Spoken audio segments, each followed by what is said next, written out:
கர்த்தருடைய பரிசுத்த நாமம் மகிமைப்படுவதாக. தினமும் கர்த்தருடைய சத்தத்தை கேட்டுக்கொண்டிருக்கிற தேவனுடைய பிள்ளைகளை வாழ்த்துகிறேன், ஆசீர்வதிக்கிறேன். நீங்கள் ஆசீர்வதிக்கப்பட்டவர்கள். இந்த நாளிலும் கூட பரிசுத்த தேவன் நமக்குள் இருக்கிறதை ஆண்டவர் காண்பிக்கிறார். என்ன காண்பிக்கிறார் என்று சொன்னால், ஆசை ஆசையாய். இன்றைக்கு நமக்கு பல ஆசைகள் இருக்கிறது. நாம் பல காரியத்துக்கு ஆசைப்படுகிறோம். இந்த உலகத்தில் இருக்கும் வரைக்கு ஒவ்வொரு நிமிடமும் பல ஆசைகள் நம்முடைய இருதயத்துக்குள் உதயமாகிறது. ஆனால் எல்லா ஆசையும் நம்முடைய வாழ்க்கையில் நிறைவேறுகிறதா? கொஞ்சம் யோசித்து பாருங்கள். சிறு பிள்ளைகளாக இருக்கும் பொழுது சின்ன சின்ன விளையாட்டு பொருளுக்கு ஆசைப்படுகிறோம், ஆனால் கிடைக்காமல் இருக்கிறது. வளரும்போது பாருங்கள், வளரும்போது வித்தியாசமான ஆசைகள் வருகிறது, அந்த ஆசையும் நிறைவேறாமல் இருக்கிறது. படித்து முடித்த பிறகு வேலை வாய்ப்புக்கு ஆசைப்படுறோம், அது நம்ம நினைக்கிறது நடக்க மாட்டேங்கிறது. அதே போல் திருமண காரியங்கள், குழந்தை பாக்கியின் காரியங்கள், அதே போல் வீடு கட்டுகிற காரியங்கள், ஐஸ்வர்யத்தின் காரியங்கள், அதே போல் ஆவிக்குரிய காரியங்கள், எல்லா காரியத்திலையும் எவ்வளவோ ஆசையாய் நம்ம ஓடுகிறோம். நம்முடைய வாழ்க்கையில் ஆசை நிறைவேறாததற்கு, இல்லை நம்ம ஆசைப்படுகிறது நடக்காததற்கு என்னதான் காரணம் அப்படின்னு சொல்லி சிலதை மட்டும் ஆவியானவர் இந்த காலை வேளையில் உங்களோடு கூட பேச வந்திருக்கிறார். அப்போஸ்தலனாக இருக்கிற பவுலுடைய வாழ்க்கையில் ஒரு ஆசை இருந்தது.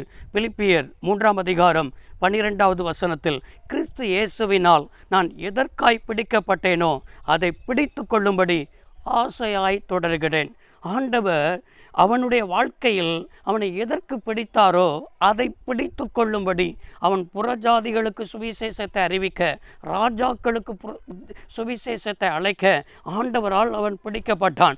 அதை பிடித்து கொள்ளும்படி அவன் ஆசையாய் தொடர்கிறேன் என்று என்ன செய்திருக்கிறான், எழுதியிருக்கிறான். அப்படி என்றால் நம்மை குறித்து ஆண்டவர் என்ன ஆசைப்பட்டார், நம்முடைய குடும்பத்தை குறித்து ஆண்டவர் என்ன ஆசைப்பட்டார், நம்முடைய தனிப்பட்ட வாழ்க்கையை குறித்து என்ன ஆசைப்பட்டார் என்பதை முதலாவது நம்ம அறியணும். இரண்டாவது, அதுக்கு நம்மளை ஒப்பு கொடுக்கணும். மூன்றாவது, அதை நம்ம செயல்படுத்தணும். இந்த மூன்றையுமே பவுலுடைய வாழ்க்கையில் செய்தான். அதனால் அவனுடைய ஆசை எல்லாவற்றையும் ஆண்டவர் என்ன செய்தார் என்று சொன்னால், ஆண்டவருடைய வாழ்க்கையில் வாய்க்க பண்ணினார். இந்த வார்த்தையை கேட்டுக்கொண்டிருக்கிற தேவனுடைய பிள்ளைகளே, வாழ்க்கையில் நான் இதெல்லாம் ஆசையாக இருக்கிறேன், இதெல்லாம் நான் ஆசையாக தொடர்கிறேன் என்று நீங்கள் சொல்கிறீங்களா? உங்கள் ஆசை நிறைவேறணும்னா ஆண்டவர் உங்களுக்கு என்ன ஆசை வச்சிருக்கிறாரோ, உங்களை குறித்து என்ன நோக்கம் வச்சிருக்கிறாரோ, அதை நீங்கள் செய்வதற்கு உங்களை ஒப்பு கொடுப்பீங்களா? அதை செய்வதற்கு அர்ப்பணிப்பீங்களா? அதை செய்வதற்கு முயற்சி பண்ணுவீங்களா? இந்த நாட்களில் ஒவ்வொருவரையும் குறித்து ஒவ்வொரு நோக்கம் வைத்திருக்கிறார். பவுலுக்கு மாத்திரமல்ல, ரட்சிக்கப்பட்ட எல்லாரையும் ஆண்டவர் நோக்கத்தோடு தான் ஆண்டவர் வைத்திருக்கிறார். உங்களை வைத்திருக்கிறதுக்கு ஒரு நோக்கம் உண்டு. நீங்கள் வேலை ஸ்தலத்தில் வேலை செய்யலாம், அந்த இடத்துல உங்களை வைத்திருக்கிறதுக்கு ஒரு நோக்கம் உண்டு. நீங்கள் ஒரு திருச்சபைக்கு கடந்து செல்லலாம், அந்த திருச்சபையில் உங்களை வைத்திருக்கிறதுக்கு ஒரு நோக்கம் உண்டு. அதே போல் நீங்கள் உங்கள் குடும்பத்தில் உங்களை அந்த குடும்பத்தில் வைத்திருக்கிறதுக்கு ஒரு நோக்கம் உண்டு. அந்த நோக்கத்தை அறியாமல் நம்ம ஓடிக்கொண்டிருக்கிறது நிமித்தம்தான் நம்ம ஆசைப்படுறது நடக்காமல் இருக்குது.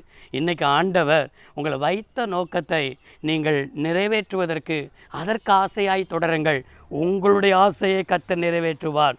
ஆண்டவர் உங்களை இந்த நாள் முழுவதும் நீங்கள் ஆசைப்படுகிற காரியத்தில் நிச்சயமாக நான் நிறைவேற்றுவேன் என்பதாக தெய்வன் வாக்கு பண்ணி கொண்டிருக்கிறார். அப்படி ஜோமனோமா, பரிசுத்தமுள்ள தெய்வமே, அன்பு தகப்பனே, அப்போ சொன்னா இருக்கிற பவுல் அவருடைய ஊழிய பாதையில் ஆசையாய் தொடர்ந்தது போல உடைய பிள்ளைகளும் என்னென்ன காரியத்துக்களெல்லாம் எனக்கு விருப்பம் இல்லாமல், வாஞ்சை இல்லாமல் ஆண்டவர் இருக்கிறார்களோ எல்லாவற்றையும் எடுத்து போட்டு உடைய பிள்ளைகள் எல்லாவற்றையும் ஆசையாய் தொடர, உம்முடைய பணியிலும் ஆசையாய் தொடர கர்த்தர் கிருபை தருவீராக. இயேசு ரட்சக நாமத்தில் பிதாவே, ஆமென். கர்த்தர் உங்களை ஆசீர்வதிப்பாராக. God bless you all.